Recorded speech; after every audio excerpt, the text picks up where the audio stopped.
Bonjour à tous et bienvenue dans cette nouvelle vidéo où je vais vous parler de mes 4 dernières lectures. La dernière fois je vous disais que j'allais lire le dernier Modiano et finalement j'ai lu un autre livre en attendant. Donc j'ai lu La Petite Mort de Davy Mourier, donc c'est le tome 2, Le secret de la licorne sirène. Donc je vous ai déjà parlé de Davy Mourier avec le tome 1 et avec 41 € pour une poignée de psychotropes, qui sont deux bandes dessinées que j'ai beaucoup aimées. Donc forcément je me suis un peu jetée dessus La Petite Mort 2, que je vous présenterai d'ailleurs dans un In My Mailbox prochainement.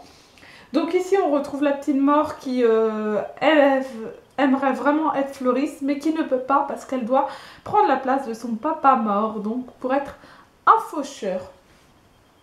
Donc la petite mort dans le premier tome a dû choisir entre son meilleur ami et son chat, donc je ne vous dis pas qui elle a choisi.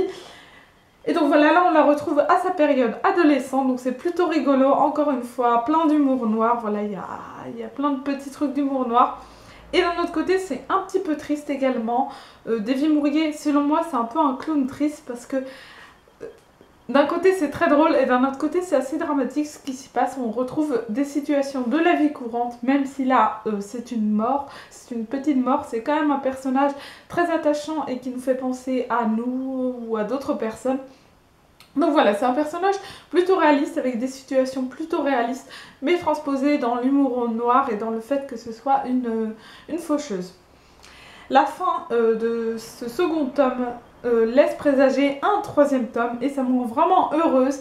Et la fin de ce second tome est également très très triste. Je ne vous dirai pas pourquoi, mais franchement j'avais envie de pleurer tellement ça se terminait mal en fait, ça se terminait super mal. Et puis voilà, encore une fois j'ai adoré cette petite bande dessinée que je vous conseille franchement de découvrir parce que Davy Mourier, ce qu'il fait, c'est vraiment super sympa.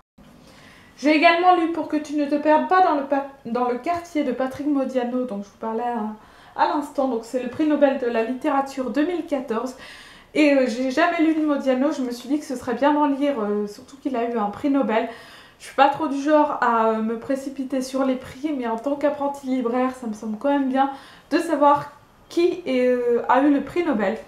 Donc là c'est l'histoire d'un homme qui part un peu à la recherche de son passé, voilà. Il s'y retrouve un peu par hasard, donc ça fait une centaine de pages, donc tout se déroule très très vite.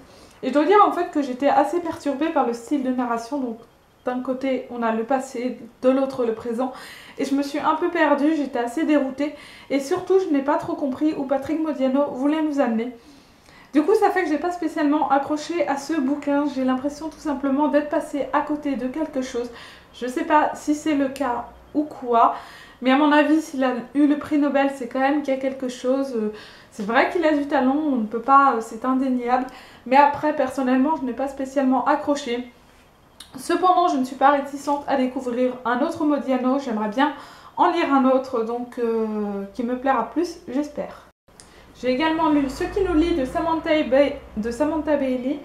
Donc c'est une romance fantastique qui raconte l'histoire de Alice, une jeune femme qui a un don et qui peut voir les liens entre les gens. Elle a les liens qui les relient, d'où le titre Ce qui nous lie.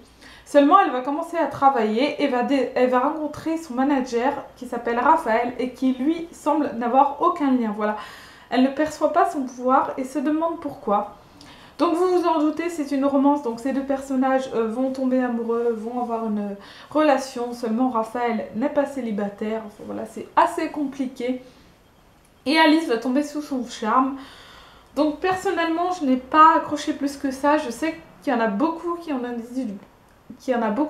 dit du bien, notamment Margot Liseuse qui l'a mis dans son top de livres préférés. Du coup, j'étais super impatiente de lire et au final, avec moi, ça l'a pas tellement fait. Je sais pas pourquoi. Est-ce que c'est parce que je suis pas trop romance? Est-ce que c'est parce que j'ai trouvé ça un peu trop fantastique peut-être? Ou peut-être pas assez, je ne sais pas.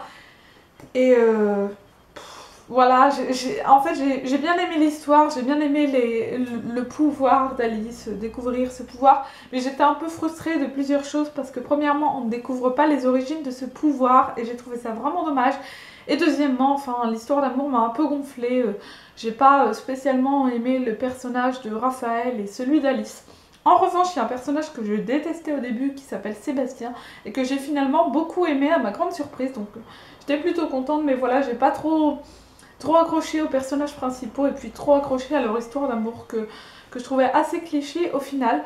Après, c'est quand même un livre très distrayant qui se laisse lire facilement et donc c'est plutôt une lecture sympa. Donc j'en retiens quand même du positif, ne vous en faites pas. Et pour finir, j'ai lu une bande dessinée, donc c'est Ce qui me reste de Damien Méry et Laurent Bonneau. Donc c'est l'histoire d'un homme qui se souvient en fait de choses et qui en oublie beaucoup d'autres parce qu'il a l'Alzheimer. Donc voilà, il a 70 ans, il a perdu sa femme il y a des années et sa fille Lily et lui étaient fâchés. Et Lily s'occupe de lui désormais, voilà, elle va le voir toutes les semaines à la maison de retraite. Et lui en fait l'oublie totalement, il n'arrive pas à se souvenir que c'est sa fille, donc c'est quand même une histoire plutôt triste avec des personnages touchants. Malheureusement, le point négatif de ce livre, c'est que ça se lit très vite. Voilà, c'est une bande dessinée qui fait 150 pages à peu près. Et il y a très peu de texte, je vais vous montrer, voilà.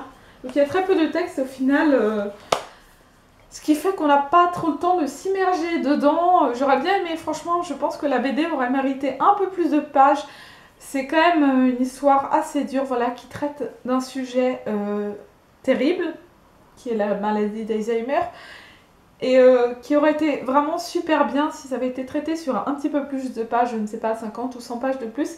Ça n'aurait pas fait de mal à cette bande dessinée. Après, franchement, j'ai un avis super positif, j'ai été très émue, j'ai trouvé les dessins superbes, et le fait qu'il n'y ait pas beaucoup de texte, c'est pas plus mal au final, parce que les émotions, le tout ressort beaucoup par l'image. Donc voilà, le fait que ça a été fait en bande dessinée, c'est vraiment un gros plus et une bande dessinée absolument formidable que je vous recommande. Cette vidéo est désormais terminée, je n'ai pas de livre en cours à vous présenter pour le moment, je ne lis rien, j'ai terminé ce qui me reste hier soir et je pense que je vais en emprunter un autre aujourd'hui à la librairie, mais je ne sais pas encore lequel. Donc voilà, je vous souhaite à tous de très bonnes lectures, bien sûr, une bonne semaine, etc. comme d'habitude. Et je vous dis à la prochaine, salut!